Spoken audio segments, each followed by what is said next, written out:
travers les centres de transformation digitale, le gouvernement allemand essaie d'accompagner la transformation digitale dans ses pays partenaires. Et c'est depuis l'année 2022 que le projet Beninnovation, ici au Bénin, œuvre pour une meilleure coopération entre les secteurs publics et privés dans la dématérialisation de l'administration.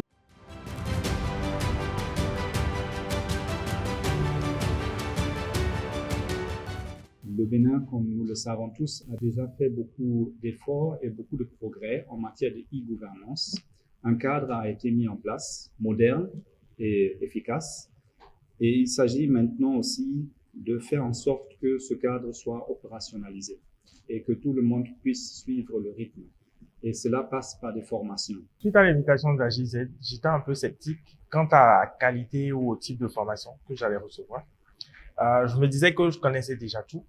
Et puisque je pratique tout le temps la gestion de projet, la méthode agile et tout, donc que j'avais déjà toutes les bases et que ces formations n'allaient pas me rapporter grand-chose.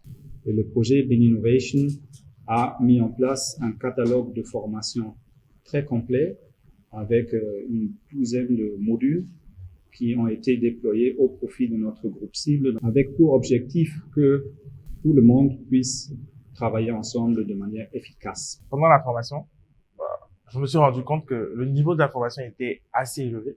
On a reçu une formation en vrai de PMP et c'était une très bonne qualité. Donc, cette formation nous a appris vraiment la gestion de projet sous toutes ses formes et ce qu'on pratiquait déjà dans la vie courante, pouvoir mettre un nom sur certaines actions, certains process. Nous avons d'abord, pour connaître les acteurs avec qui on va travailler, on a eu comme point de départ, on a fait deux études.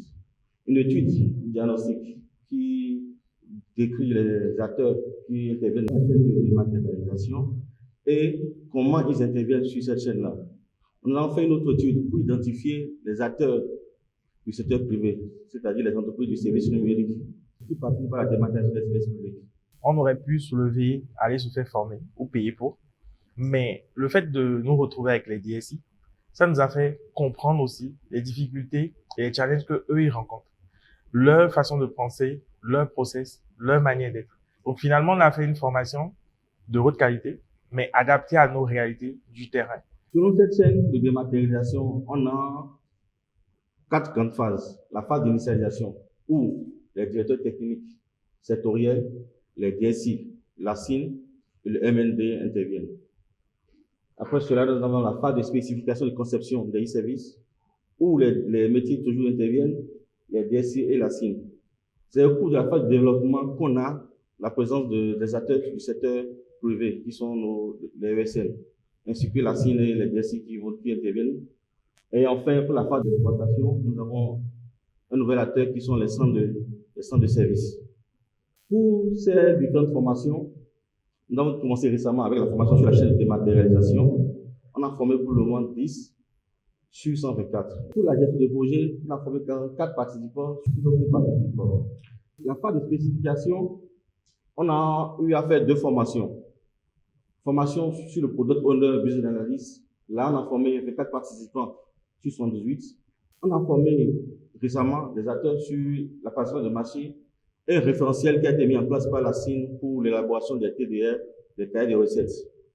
À ce niveau, on a formé pour le moment 20 sur 94. Aujourd'hui, après 3 ans de mise en œuvre, nous avons déjà formé 200 personnes de notre groupe cible dans divers domaines par rapport à la chaîne de dématérialisation.